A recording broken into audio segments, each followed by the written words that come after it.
ఇతికాఫ్ విశిష్టత మరియు ప్రాముఖ్యత. అస్సలాము అలైకుం వరహమతుల్లాహి వబర్కాతుహు.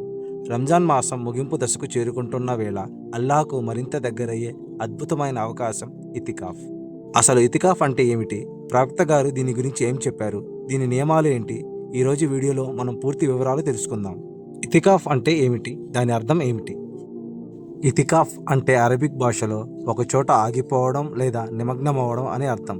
ఇస్లామిక్ పరిభాషలో ప్రాపంచిక బంధాలు, వ్యాపారాలు మరియు అనవసరపు మాటలకు దూరంగా ఉండి కేవలం అల్లా ఆరాధన కోసం మసీదులో ఏకాంతంగా గడపడాన్ని ఇతికాఫ్ అంటారు. ముఖ్య ఉద్దేశం మనసుని శుద్ధి చేసుకోవడం మరియు అల్లాహ్తో సంబంధాన్ని బలపరుచుకోవడం. ఇతికాఫ్ ప్రాముఖ్యత మరియు సున్నత్. మన ముహమ్మద్ ప్రవక్త సల్లల్లాహు అలైహి వసల్లం గారు ప్రతి సంవత్సరం రంజాన్ చివరి 10 రోజులు తప్పనిసరిగా ఇతికాఫ్ చేసేవారు. ఆయన మరణించే వరకు ఈ సంప్రదాయాన్ని కొనసాగించారు. ఇది ఎంత ముఖ్యమైన విషయం మనకి అర్థమవుతుంది. ఎందుకంటే 1000 నెలల కంటే పుణ్యప్రదమైన లైలతుల్ ఖదర్ రాత్రిని వెతకడానికి ఇతికాఫ్ అత్యంత ఉత్తమమైన మార్గం. ఏకాంతంలో ఉన్నప్పుడు మనం ఆ పవిత్ర రాత్రిని ప్రార్థనలతో గడిపే అవకాశం ఎక్కువగా ఉంటుంది. ఇతికాఫ్ నియమాలు మరియు పద్ధతి.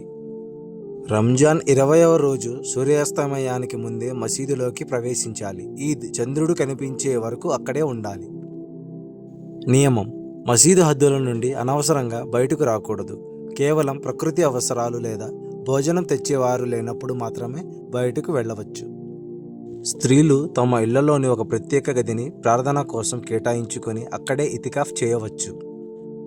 ఇతికాఫ్లో చేయకూడనివి: అనవసరంగా ఫోన్ వాడడం, వ్యాపార చర్చలు చేయడం లేదా ఎక్కువగా నిద్రపోవడం వంటివి ఇతికాఫ్ ఆశయాన్ని దెబ్బతీస్తాయి.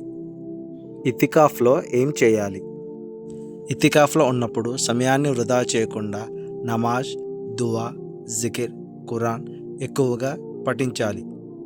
ఇతికాఫ్ అనేది మన ఆధ్యాత్మిక ఎదుగుదలకు ఒక గొప్ప అవకాశం. ఈ రంజాన్ నెలలో మీకు వీలైతే కనీసం 3 రోజులు లేదా 1 రోజైనా ఇతికాఫ్ చేయడానికి ప్రయత్నించండి.